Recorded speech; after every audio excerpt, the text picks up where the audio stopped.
Hi வணக்கம், welcome to ATJ channel. இன்றைக்கி இந்த வீடியோவில் இந்த மாதிரி சோக்கர் செட் எப்படி பண்ணலாம் அப்படிங்கிறத பார்க்கலாம்.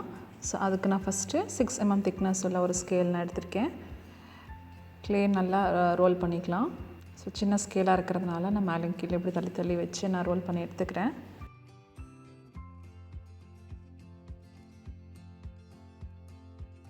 இப்போ நம்ம ஃபெட்லிங் நைஃப் யூஸ் பண்ணி நம்ம முன்னாடியும் பின்னாடியும் நல்லா ஸ்மூத் பண்ணி எடுத்துக்கலாம்.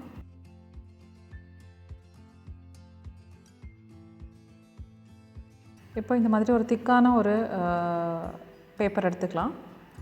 அதில் நான் ரஃப்பாக வரைஞ்சிக்கிறேன். ஃபஸ்ட்டு நான் அதை ரெண்டாக நான் ஃபோல்ட் பண்ணி அந்த சென்டரை நான் மார்க் பண்ணிக்கிறேன். ஏன்னா நம்ம ஒரு சைடு மட்டும் நம்ம வரைஞ்சால் போதும். அப்போ அதை மடக்கி வச்சு நம்ம கட் பண்ணி எடுக்கும்போது ரெண்டு சைடும் ஒரே மாதிரி இருக்கிற மாதிரி நமக்கு கிடைக்கும். ஸோ அதுக்காக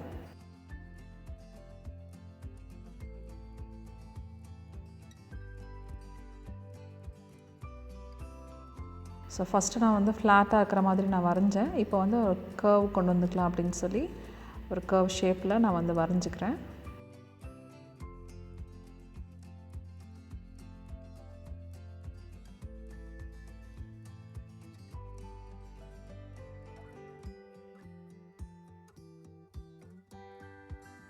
இப்போ நம்ம வரைஞ்சி வச்ச அந்த லைன் மேலே அப்படியே நம்ம கட் பண்ணி எடுத்துக்கலாம்.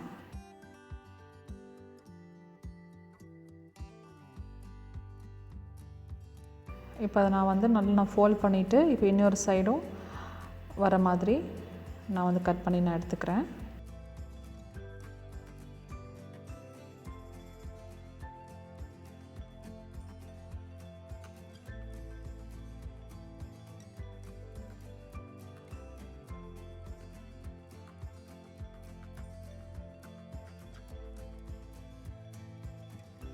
அந்த கார்னரில் கொஞ்சம் ஸ்ட்ரைட்டாக இருக்கிற மாதிரி தோணுச்சு. ஸோ அதை கொஞ்சம் ஸ்லாண்டிங்காக இருக்கிற மாதிரி வெட்டி எடுத்துக்கலாம்.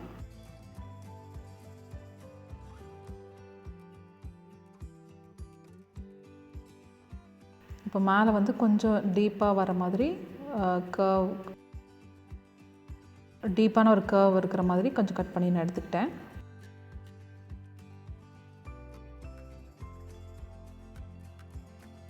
ஒன்ஸ் உங்களுக்கு அந்த ஷேப் உங்களுக்கு பிடிச்சிருச்சு அப்படின்னா நீங்கள் அதுக்கப்புறம் அது க்ளே மேலே வச்சு அந்த ஷேப்புக்கு ஏற்ற மாதிரி நம்ம கட் பண்ணி எடுத்துக்கலாம்.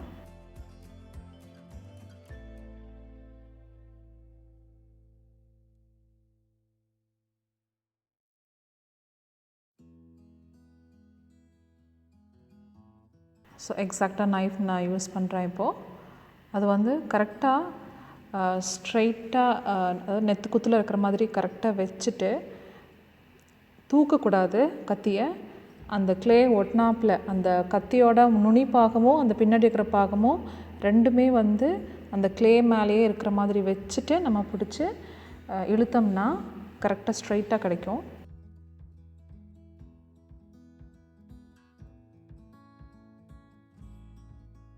இப்போ நம்ம அந்த ஷீட் நம்ம எடுத்துடலாம்.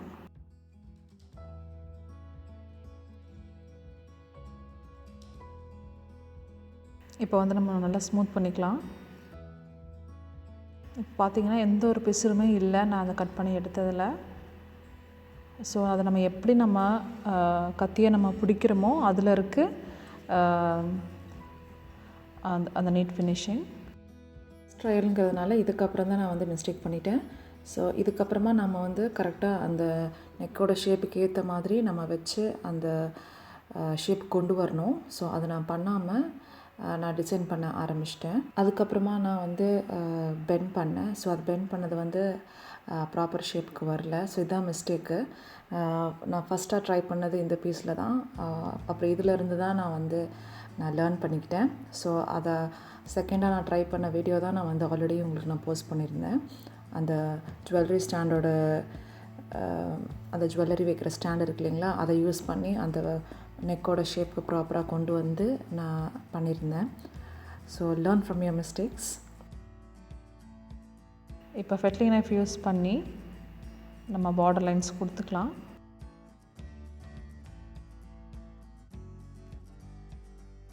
அது கொஞ்சம் எனக்கு சரியாக வராத மாதிரி இருந்தது. ஸோ அதனால நான் இந்த டூல் எடுத்துக்கிறேன்.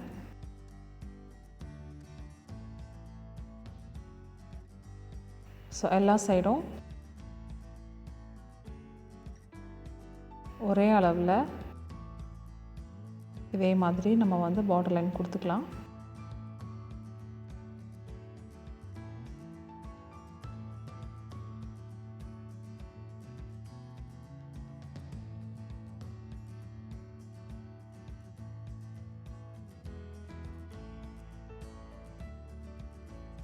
நான் வந்து அந்த பார்டர் லைன் கொடுக்கும்போது நீங்கள் என்னோடய இடது கை லெஃப்ட் ஹேண்ட் வந்து அந்த விரல் வச்சு அப்படியே அந்த இதுக்கு ஏற்ற மாதிரியே நான் கொண்டு போகிறேன். ஸோ அந்த க்ளே வந்து ரொம்ப தள்ளி வெளியே வராத மாதிரி இருக்கிறதுக்காக வேண்டி அந்த மாதிரி செய்கிறேன்.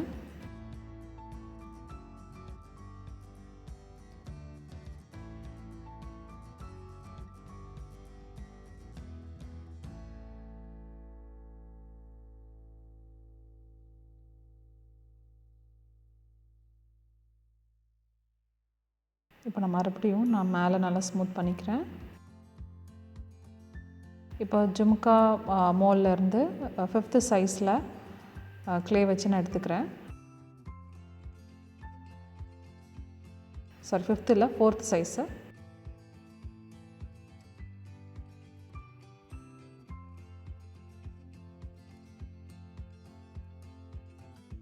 நல்லா ஸ்மூத் பண்ணிக்கலாம் மேலே.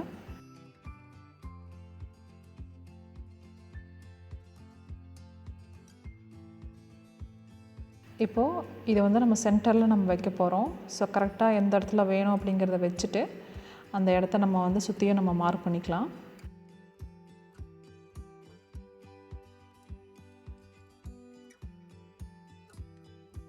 இப்போ இந்த மாதிரி ஒரு ஸ்க்ராச்சிங் டூல் வச்சு இந்த மாதிரி நல்லா கீறி விட்டுக்கலாம். அதே மாதிரி அந்த சாக்கர் செட்டோட அந்த பேஸ் இருக்குது இல்லைங்களா, அதுலேயும் இதே மாதிரி நல்லா கீறி விட்டுட்டு ஸ்லிப் இருக்குது இல்லைங்களா, அதாவது க்ளேவும் தண்ணியும் சேர்த்து மிக்ஸ் பண்ண இந்த கலவை வச்சு நம்ம இந்த 2 இதுலேயும் நம்ம அப்போ கீறி விட்ட இடத்துல வச்சு நம்ம 2யும் சேர்த்து அழுத்தினோம்னா 2ம் ஒட்டிக்கும்.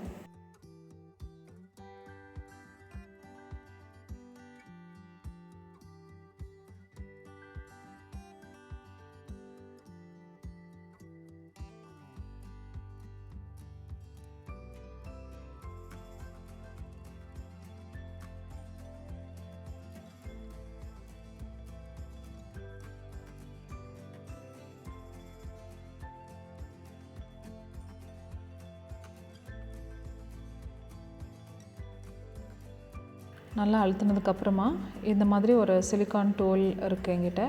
ஸோ அதை வச்சு நல்லா வந்து 2த்தையும் நான் சேர்த்து விட்டுடுறேன். அப்புறம் அந்த எக்ஸஸாக இருக்கிறத அப்படியே நம்ம வந்து எடுத்துடலாம்.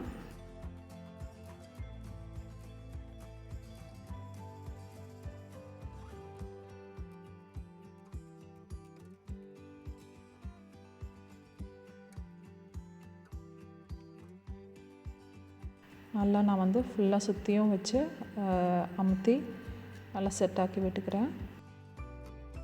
எக்ஸஸாக இருக்கிற வெளியே இருக்கிற அந்த க்ளே எல்லாத்தையுமே நான் எடுத்துடுறேன்.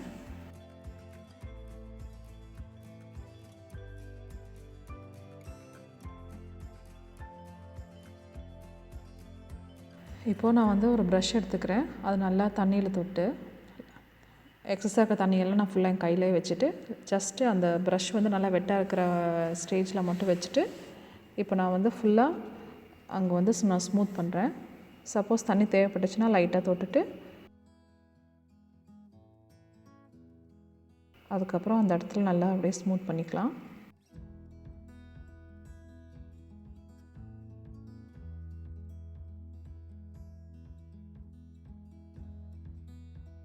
அவ்வளோதான். இப்போ வந்து நம்ம கிட்ட இருக்கிற அந்த ரவுண்ட் குக்கி கட்டர்ஸை வச்சு நம்ம இந்த மாதிரி லைனாக நம்ம இம்ப்ரெஷன்ஸ் நம்ம கொடுத்துக்கலாம். இப்போ இதை வந்து மீடியம் சைஸ் வச்சு கரெக்டாக சென்டராக பார்த்து வர மாதிரி இம்ப்ரெஷன்ஸ் நான் கொடுத்துட்டேன். இப்போ அதோட பெரிய சைஸை அதை வச்சு நான் இம்ப்ரெஷன் கொடுத்துக்கிறேன்.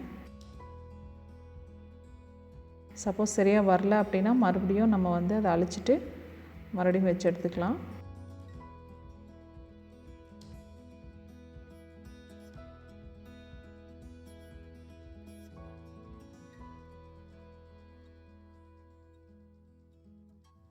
இப்போ அதை விட பெரிய சைஸு அதை வச்சு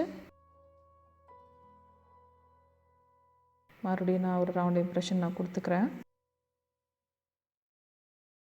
இப்போது நான் கர்வ் டூல் எடுத்திருக்கேன், சின்ன சைஸ் கர்வ் டூல். அதை வச்சு நம்ம ஸ்டார்டிங்கில் நம்ம அங்கே ஒட்டி வச்சோம் இல்லையா, அந்த ஜும்கா மோல்ல இருந்து எடுத்த அந்த ரவுண்ட் க்ளே, அதை ஒட்டினாப்பில் இந்த கர்வ் டூல் யூஸ் பண்ணி நம்ம இந்த மாதிரி இம்ப்ரெஷன்ஸ் கொடுத்துக்கலாம். இப்போது இந்த டூல் யூஸ் பண்ணி அப்படியே நான் ஸ்ட்ரைட் லைன்ஸ் நான் வரைஞ்சி அந்த ரவுண்ட் இம்ப்ரெஷன் கூட அப்படியே நான் வந்து ஜாயின் பண்ணிக்கிறேன்.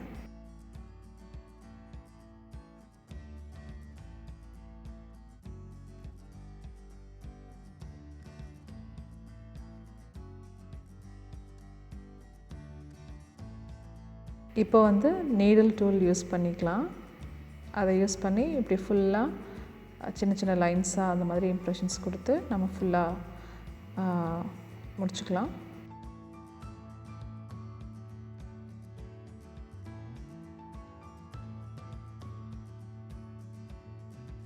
இப்போது இந்த சின்ன சைஸ் ஹோல் கட்டர் எடுத்திருக்கேன்.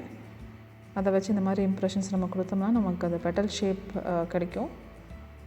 ஸோ அந்த மாதிரி ஃபுல்லாக நான் கொடுத்துக்கிறேன்.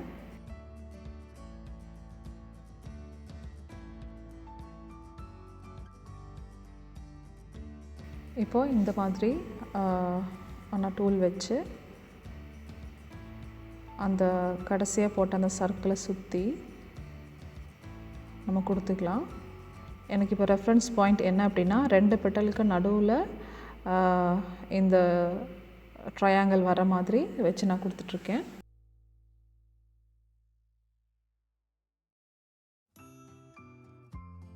இப்போது எங்கிட்ட இருக்கிற பெரிய சைஸ் குக்கி கட்டர்ஸ்லேருந்து இப்போது இதை கவர் பண்ணுற மாதிரியான ஒரு சைஸுக்கு ஒரு கட்டர் எடுத்து நான் ஒரு சர்க்கிள் இம்ப்ரெஷன் நான் கொடுத்துக்கிறேன்.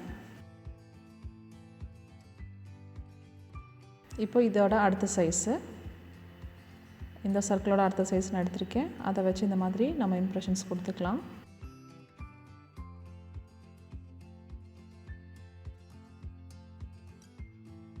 இப்படியே நான் வந்து டோட்டலாக இதில் 6 சைஸஸ் இருக்கும். அதை வச்சு நான் இப்படி ஃபுல்லாகவே கான்சென்ட்ரிக் சர்க்கிள்ஸ் நான் வந்து இம்ப்ரெஷன்ஸ் கொடுத்துக்கிறேன். கான்சென்ட்ரிக் சர்க்கிள்ஸ்னால் அடுத்தடுத்து கண்டினியூஸாக அப்படியே சர்க்கிள் இம்ப்ரெஷன்ஸ் கொடுக்கறது.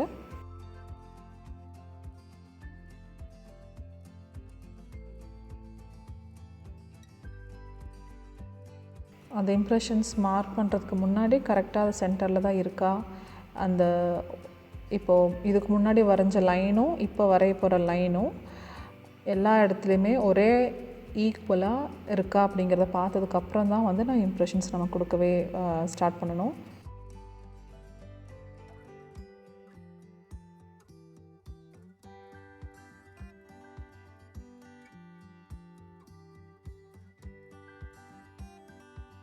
ஸோ இப்போது அந்த பார்டருக்கு அந்த பார்டர் போட்ட நம்ம இடத்துல வந்து இந்த இம்ப்ரெஷன்ஸ் எல்லாம் இருக்கு இல்லைங்களா, ஸோ அதையெல்லாம் நம்ம அழிச்சிடலாம். ஸோ இந்த டூல் வச்சு ஜஸ்ட்டு நான் அப்படியே நான் தேய்ச்சி விட்டுடுறேன். ஸோ 4 சைடுமே இதே மாதிரி பண்ணிடலாம்.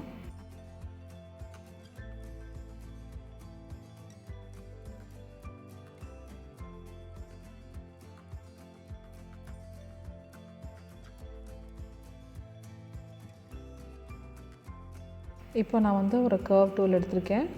அதை எடுத்து இப்படி பக்கத்தில் இந்த மாதிரி கர்வ் இம்ப்ரெஷன்ஸ் ஃபுல்லாகவே நம்ம வந்து கொடுத்துடலாம்.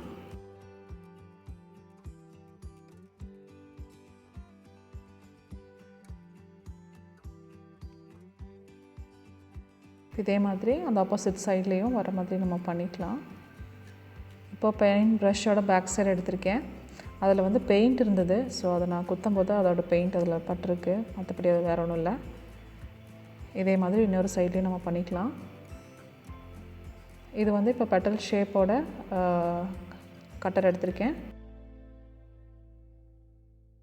ஸோ அதை யூஸ் பண்ணி நம்ம இந்த ஒரு சர்க்கிளுக்கு ஃபுல்லாக இம்ப்ரெஷன்ஸ் நம்ம கொடுத்துக்கலாம். இதே மாதிரி இன்னொரு சைடும் பண்ணிக்கலாம்.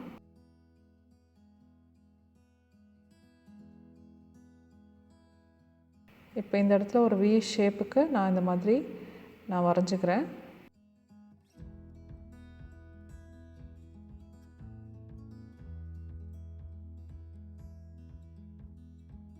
இதே மாதிரி இன்னொரு சைடு பண்ணிக்கலாம். இப்போது சின்னதாக இருக்கிற ஒரு ரவுண்டு குக்கி கட்டரை வச்சு இந்த மாதிரி அந்த வி ஷேப்பு போட்டதுக்கு அந்த கேப் இருக்குது இல்லைங்களா, ஒரு ட்ரையாங்கிள் மாதிரி இருக்கா, அந்த ட்ரையாங்கிள்குள்ளே வர மாதிரி இந்த மாதிரி ரவுண்ட் இம்ப்ரெஷன்ஸ் நான் கொடுத்துக்கிறேன். இப்போது அந்த பெட்டல் ஷேப்லேயே பெரிய சைஸ் பெட்டல் ஷேப் எடுத்து திருப்பி வச்சுட்டு அந்த ஷார்ப் எட்ஜ் வந்து வெளியே தெரிகிற மாதிரி வச்சு நம்ம இந்த மாதிரி இம்ப்ரெஷன்ஸ் கொடுத்துக்கலாம் 2 சைடும். இப்போது மிச்சம் இருக்கிற அந்த பிளெயின் இடத்துல இந்த டாட் மண்டாலா டூல் இருக்கு இல்லைங்களா, அதை யூஸ் பண்ணி நான் ஃபுல்லாக இந்த மாதிரி குத்தி இம்ப்ரெஷன்ஸ் கொடுத்துக்கிறேன்.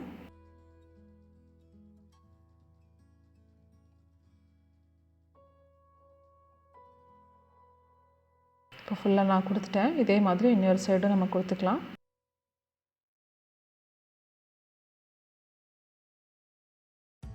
இப்போ நல்ல இம்ப்ரெஷன்ஸ் தெரியறதுக்கா வேண்டி மறுபடியும் அதே கட்டரை யூஸ் பண்ணி இம்ப்ரெஷன்ஸ் கொடுத்துக்கிறேன்.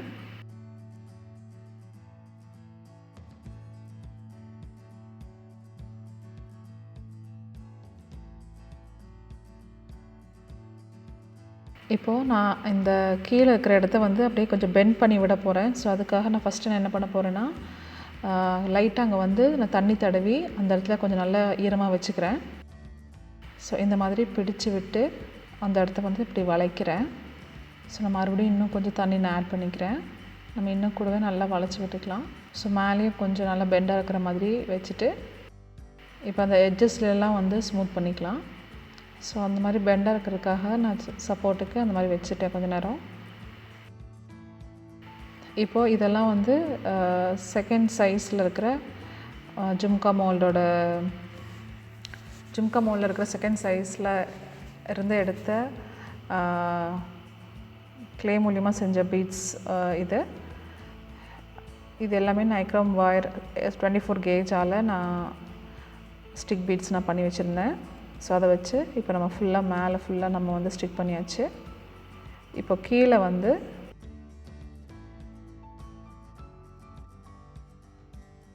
சென்டரில் வந்து 3rd சைஸு, பாக்கியெல்லாம் வந்து second size jhumka mould ghungroo beads. So இந்த பெண்டண்ட்டுக்கும் அதே தான் ப்ராப்ளம். குங்குரு பீட்ஸை வந்து நான் அந்த பீடில் இருக்கிற அந்த யூபின் இருக்குது இல்லைங்களா, அது வந்து நைக்ரோம் ஒயர் இல்லை, அது வேறு ஏதோ ஒயரு, ஜுவல்லரி ஒயராட்டிருக்கு. ஸோ அது நிக்ரோம் ஒயர் கிடையாது. ஸோ அதனால் இது பேக் பண்ணி வரும்போது அது எல்லாமே உருகி போயிடுச்சு. ஸோ அந்த குங்குரு பீட்ஸை நான் ஸ்டிக் பண்ணி வச்ச அந்த யூபின் இருக்கு இல்லைங்களா, அது வந்து 24 கேஜ். ஸோ அந்த யூபின் மட்டும்தான் இருந்தது. பாக்கி இருக்கிற அந்த கீழே இருக்கிற அந்த யூபின் வந்து உருகி அந்த பீட்ஸ்லாம் தனியாக வந்துடுச்சு. ஸோ அதை நான் பெயிண்டிங் வீடியோவில் நான் உங்களுக்கு காமிக்கிறேன்.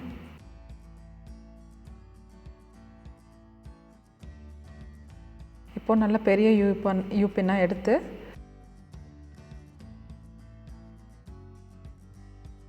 கரெக்டாக நம்ம வந்து இன்சர்ட் பண்ணிக்கலாம். ஸோ நான் 2 யூபின் குத்திக்கிறேன்.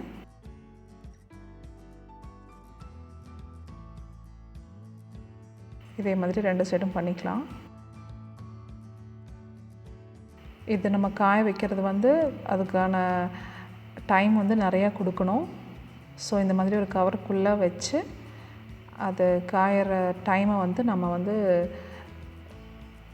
கொஞ்சம் எக்ஸ்டெண்ட் பண்ணி விடலாம். அதாவது எப்படியும் ஒரு 10 நாள் ஆகும் இது ஃபுல்லாக காஞ்சி வர்றதுக்கு. எப்படியும் நீங்கள் கவருக்குள்ளே வைக்கும்போது 5 நாள் இதே மாதிரி கலரில் தான் இருக்கும். ஒரு 5 நாளுக்கு அப்புறமா நம்ம வந்து வெளியே எடுத்து வச்சுக்கலாம். வெளியே எடுத்து வச்சிட்டோம்னா அதுக்கு அப்படியே மெல்லமாக அது காஞ்சிடும். ஸோ இந்த வீடியோ உங்களுக்கு யூஸ்ஃபுல்லாக இருந்திருக்கும் அப்படிங்கிற நம்புகிறேன். நீங்கள் என்ன நினைக்கிறீங்க அப்படிங்கிறத கண்டிப்பாக கமெண்ட் செக்ஷனில் சொல்லுங்கள். மீண்டும் ஒரு நல்ல வீடியோவில் உங்களை சந்திக்கும் வரை நன்றி, வணக்கம்.